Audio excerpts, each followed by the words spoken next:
What's up everyone, welcome to luimarco. I salute you wherever you are. Video is in 1080p, please watch it in full screen, that way you will see the images in a very clear way. Anyway, yesterday I made a video about the sudden death of Greg Kovacs, a giant of a man, a giant of a bodybuilder.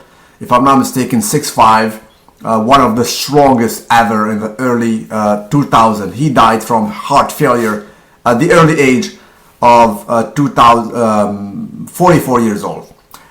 Anyway, you can see him here next to his friend who is also dead, Nasser El-Sambari, who also had kind of a similar condition at the end of his career, if you ask me. Even though Nasser is dead from kidney failure, not the same reason as the heart failure of Greg Kovacs. However, if you know a thing or two about the career of Nasser El-Sambari, he was not looking as sharp at the end. He had that kind of palomboism, if I might call it so. And one of you guys on my comment section mentioned a very interesting thing, so I want to share that with you guys. His name is Body Temple, he lifts. Dude said, it is hard to pinpoint the cause of the effed up physique. He's talking about the palomboism. But you can almost guarantee it's not from steroids use, as nobody in the Arnold era had even a remote sign of palomboism.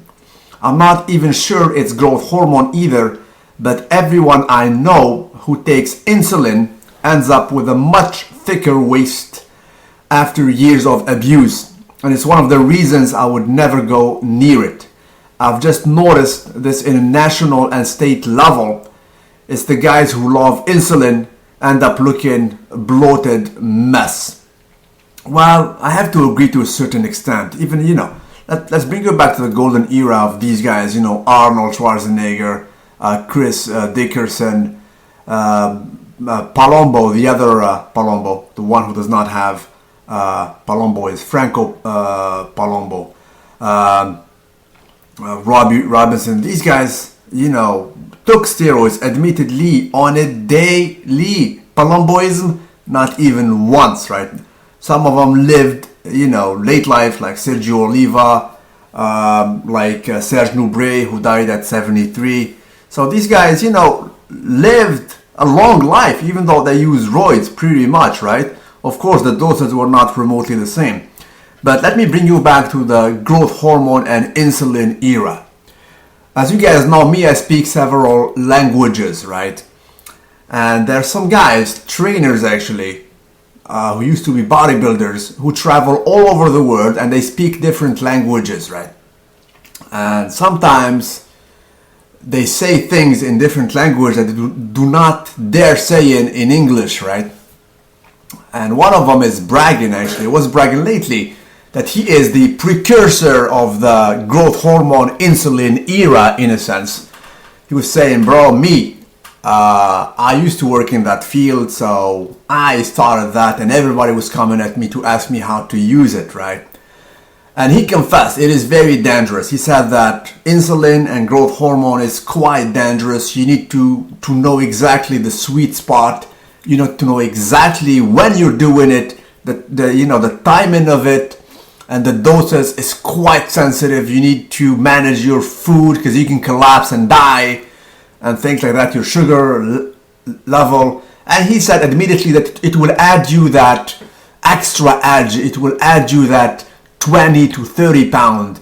He was saying that some guys were not able to break over 230 pounds, and they came at him and he gave them the concussion of insulin and growth hormone. And all of a sudden, boom, they became like 260 pound monsters. But granted, guys, I guarantee you, I'm being around gyms and I'm seeing guys, by God, and some of them are my friends on Facebook, right? And they speak openly about their consumption. They're like, the dude is like 20 or 21 years old. You see him, he looks like he lifts. Granted, but it's not an impressive physique by no means, not even at a national level or a local level. And he already has that freaking pregnant belly on a daily. And it's not a freaking stomach, because it starts from the bottom, guys. It's freaking palomboism. And by the way, it's all over Google, Palumboism now. Look at it. Jerry made a video about it. I made several videos about it. Several guys actually are starting to even study this phenomenon. Like you see here, Palumboism, cause and case studies, diagnosing Palumboism. Anyway, let's look at it. Guys, it is definitely, it has, in my opinion, to do with the concussion that these guys are taking. And most likely, it has to do with growth hormone and insulin, in my own opinion. Because, you know, steroids were taken since ever, and people are not getting this Palumboism. Dude right here, if you guys know Kevin English, this dude was the old Mr. Olympia in 202 pounds, and he came back this year. Look at him. Damn, this dude was the Mr. Olympia 2 years ago. In the 202, he was beating everybody. He was better than Flex Lewis, than everybody actually. Look at him now. This, in my opinion, Kevin English, I'm sorry, Palumboism 101. Of course, the late Greg Kovacs, look at him in high definition. This, in my opinion, was in 2004 the only time he competed in the Arnold Classic. Probably he did not want to miss it. He said, bro, it is my whole life. I need to basically compete. He went there. If you see a video, it's on YouTube. Dorian Yates was the commentator. And Dorian Yates, you know, he had to be like gentle. He did not want to be harsh on him. I mean, his physique was a mess. And as a matter of fact, Greg Kovacs stayed on stage for like a minute and then he went away. I mean, because he was in this condition. Look at that waist. I mean, it looks just awful, with all due respect, right? So he just left. And Dorian said, what the hell? Why is he leaving? But you know the rest. So that's it. And of course, Palumboism is taken from this guy's name, Dave Palumbo, right? They invented the name according to him. And it's all over the place. You can see, guys, all of a sudden, the limbs start to shrink and the waist, boom, starts to get big. For just like that, right? And these guys were looking okay before. And for the hell of it, they made a Palumboism on Arnold. So look at it. They basically photoshopped Arnold if he had some Palumboism. No, he never had Palumboism, right? They say also Ronnie Coleman at the end. Of course, he was not the same guy. Palumboism, probably. I don't know. But all for all, guys, it is absolutely true. I bring you back to that interview which was made by Mike Matarazzo, one of the top bodybuilders back in the late 90s. Dude had several heart surgeries. He says, what is it? Yeah, he said, there are guys out there who are being paid big money by pros to mix special concussions for them. I remember being all over the world few nights before a contest, putting chemicals into my body, knowing I was hurting myself, but I did whatever it took to attain a look. So that's it, guys. You need to know, guys, for you guys who are natural like myself, you know, sometimes we go to the gym and we get that high. You even have like a good workout. You know, you took your pre-workout, the pump is there. It gives you that feeling.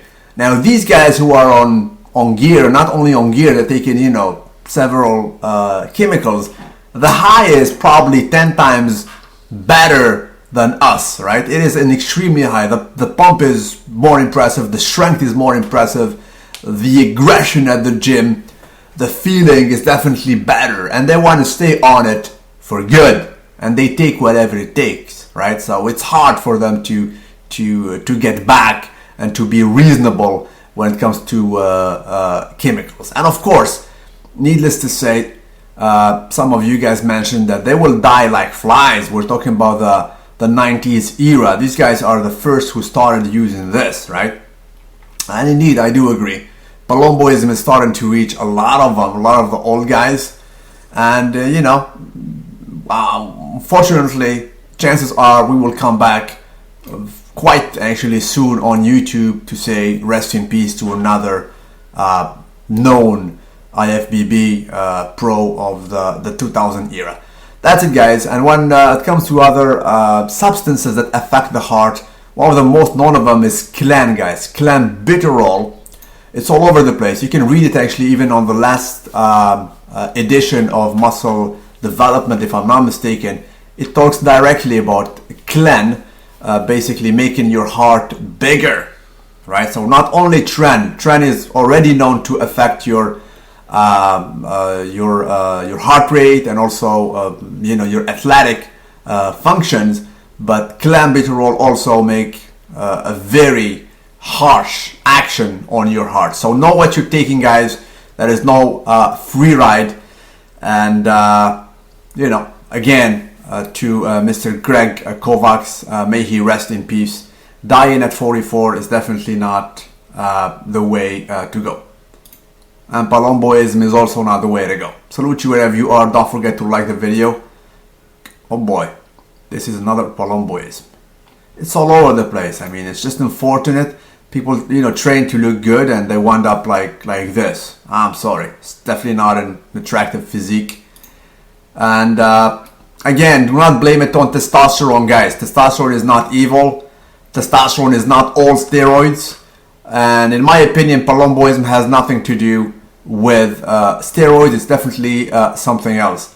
This is the giant Marcus Rule at the end of his career. Of course, he was palomboism on it daily. Not only palomboism, but those are most likely site injections. And I know what I'm talking about because he came here to my country doing a tour, and everybody was amazed by all the sites actually. King Kamali, boy oh boy, this was at the end of his career as well. Usually when guys attain this look, they're done. They stop competing, right? And King Kamali stopped when he reached this. And for God's sake, before letting you go, Craig Kovacs, this is supposed to be a pose that showcases how diced you are in the midsection, but look at just the obliques went all over the place. It's just sad. May he rest in peace. God bless you all.